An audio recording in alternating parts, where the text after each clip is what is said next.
Assalamualaikum warahmatullahi wabarakatuh.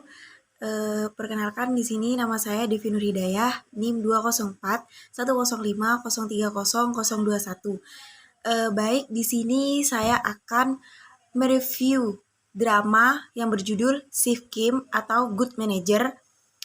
Di sini saya akan menuntaskan tugas UAS pengauditan 1.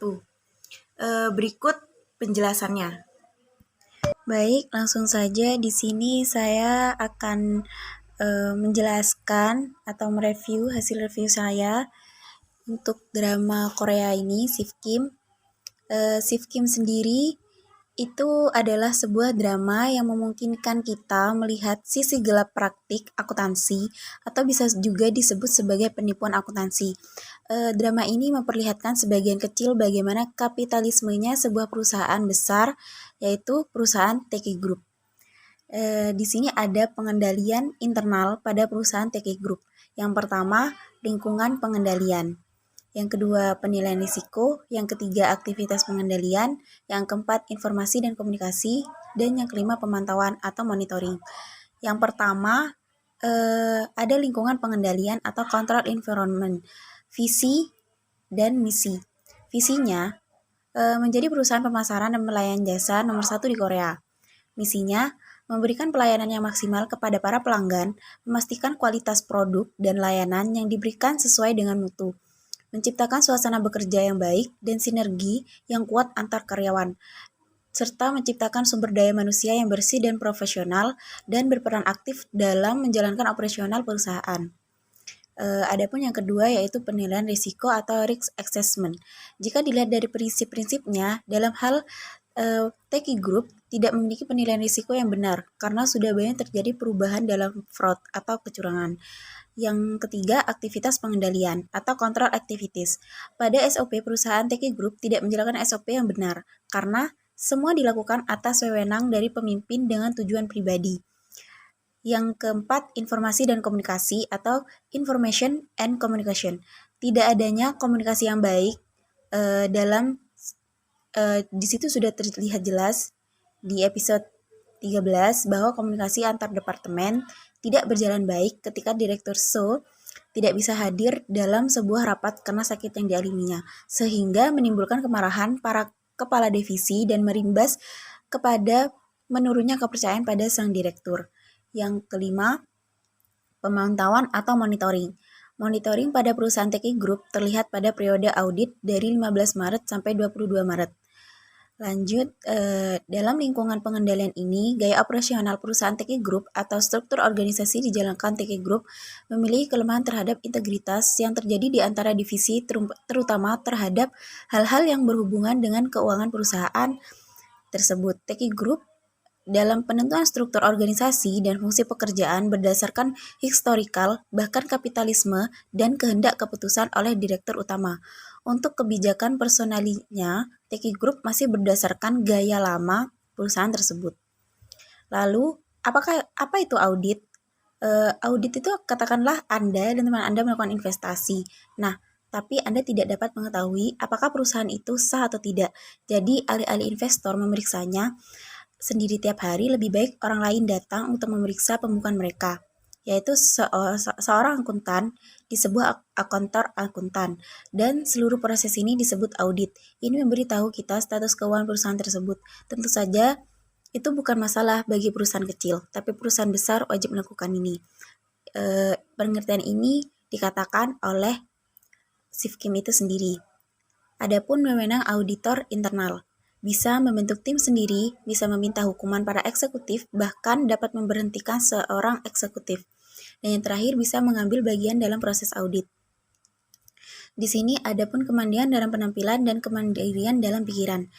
Yang pertama, kemandirian dalam penampilan artinya misalnya apa yang dilihat pihak ketiga. Jika kita memiliki hubungan yang terlihat lebih dari hubungan auditor-klien, pihak ketiga dapat berpikir bahwa kita tidak independen dalam menjalankan pekerjaan kita.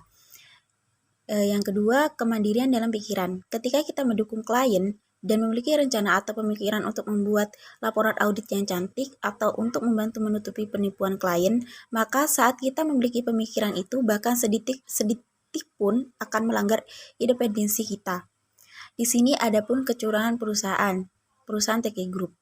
Kecurangan yang dilakukan TK Group terhadap kurir yang itu manajemen waktu yang berlebihan bisa sampai 14 atau sampai 18 jam kalau ramai, sampai kurir menahan buang air kencing dan menjadi penyakit tagihan telepon, gas, kompensasi atas kerugian dan kerusakan dibayar sendiri oleh kurir. Kurir hanya bisa menggunakan parkir tertentu, pusat auto, SPBU, HP, navigasi, GPS, kota hitam yang ditawarkan TK Group sehingga biaya yang dikeluarkan kurir lebih mahal.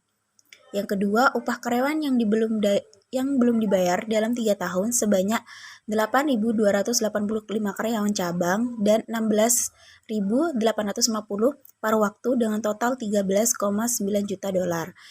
3.400 karyawan dipecat dan pemimpin dipenjara secara tidak adil. Kecurangan menyuap kepala Persatuan Buruh 300 won agar tidak ada demo.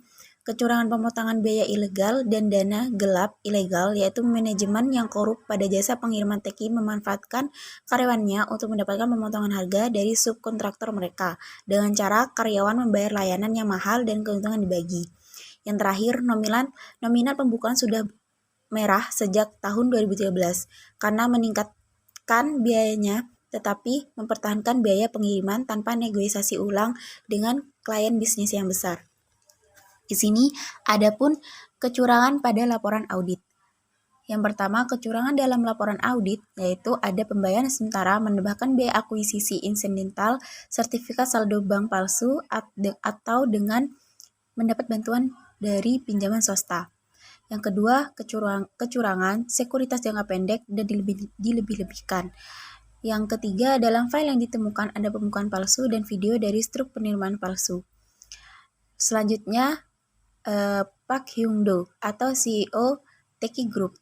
Kecurangannya tercatat di riwayat akun TFTP, uang yang dikorupsi diubah menjadi deposit dengan nama samaran Janet Lee pada Bank Taipens di Taiwan. Dari TK Delivery ke Bank Taipens Bank terhubung dengan semua cabang perusahaan dengan rekening Presdir. Memberikan perintah pekerjaan berdasarkan dengan tujuan pribadi yang akan diperoleh. Dalam hal ini, CEO memaksakan bawahannya untuk dapat memanipulasi laporan keuangan setiap periodenya dengan tujuan untuk dapat memperoleh keuntungan tambahan dari perbedaan pendapat dan pajak yang terjadi, dan serta penyalahgunaan otoritas dengan embel-embel visi dan misi perusahaan. Namun dibalik itu semua merupakan sebuah pekerjaan yang bertujuan menguntungkan CFO dan top manajemen lainnya saja. Lalu, sewenang-wenang terhadap segala hal yang berhubungan dengan laporan keuangan, manipulasi yang dibuat seolah-olah bahwa laporan yang telah dibuat sesuai dengan standar SOP perusahaan. Kecurangan 50% dana TK Kosmetik masuk ke cabang Taiwan Taipens Bank. Lanjut, adapun kecurangan dari Choi Min-young sebagai Hair HDA Director. Kecurangan pemeriksaan latar belakang manajer untuk memeras para manajer. Padahal pemeriksaan latar belakang tidak bisa dilakukan oleh lembaga swasta. Pembunuhan terhadap mantan General Manager Divisi Operasional dan percobaan pembunuhan terhadap Chief Kim.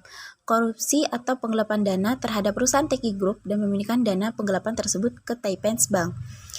Selanjutnya ada Park Myung-suk, Vice Chief Finance Officer atau anak Presdir.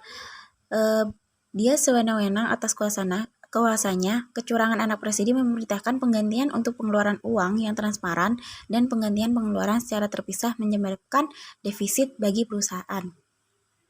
Mungkin itu saja yang bisa saya jelaskan. Kurang lebihnya mohon maaf. Wassalamualaikum warahmatullahi wabarakatuh.